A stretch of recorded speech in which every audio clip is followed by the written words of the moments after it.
Di hari kiamat nanti, ketika semua manusia gemetar menunggu hasil timbangan, gunung-gunung berterbangan seperti kapas, langit terbelah, dan suara mizan menggema di seluruh padang mahsyar.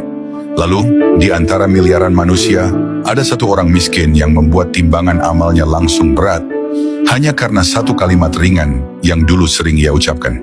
Ia bukan orang kaya, bukan pula ulama besar. Di dunia ia hanyalah seorang sahabat Nabi yang hidup dalam kesederhanaan yang nyaris tak terlihat. Pakaian lusuh, makanan seringkali tak cukup. Tapi di lisannya ada satu kalimat yang tak pernah ia tinggalkan. Subhanallah wa bihamdi. Pada masa itu, orang-orang berlomba dengan harta, jihad, dan sedekah besar. Tapi sahabat ini hanya mampu bersedekah dengan tasbih di bibirnya. Di setiap langkah, di setiap lelah, di setiap kesendirian, kalimat itu terus mengalir dari lisannya. Tak ada tepuk tangan, tak ada pujian, tak ada yang menganggapnya istimewa. Hingga tibalah hari yang dijanjikan, hari ketika semua manusia dikumpulkan, matahari didekatkan, keringat menenggelamkan tubuh sesuai kadar amal, manusia saling berteriak menyebut nama masing-masing. Ayah tak mengenal anak, sahabat lari dari sahabat, lalu namanya dipanggil. Ia maju dengan tubuh gemetar, tak membawa amal besar, tak membawa harta, tak membawa catatan yang panjang. Ia hanya membawa satu kantong kecil, penuh dengan catatan tasbih yang dulu ia ucapkan di dunia dengan ikhlas. Malaikat pencatat amal berdiri, mizan pun dibentangkan.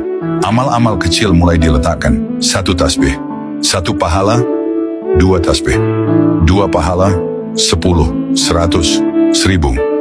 Lalu sesuatu yang membuat seluruh padang mahsyar terdiam terjadi. Setiap kali kalimat subhanallah wa bihamdih diletakkan di timbangan, mizan itu bergerak semakin berat. Hingga akhirnya timbangan kebaikannya jatuh menghantam dasar dengan suara menggelegar. Amal baiknya mengalahkan seluruh dosa yang ia bawa. Para malaikat terdiam, manusia tercengang, langit pun menjadi saksi. Lalu terdengar suara yang membuat seluruh makhluk bergetar. Beratkan timbangan hambaku dengan rahmatku. Saat itulah sahabat miskin itu tersungkur menangis.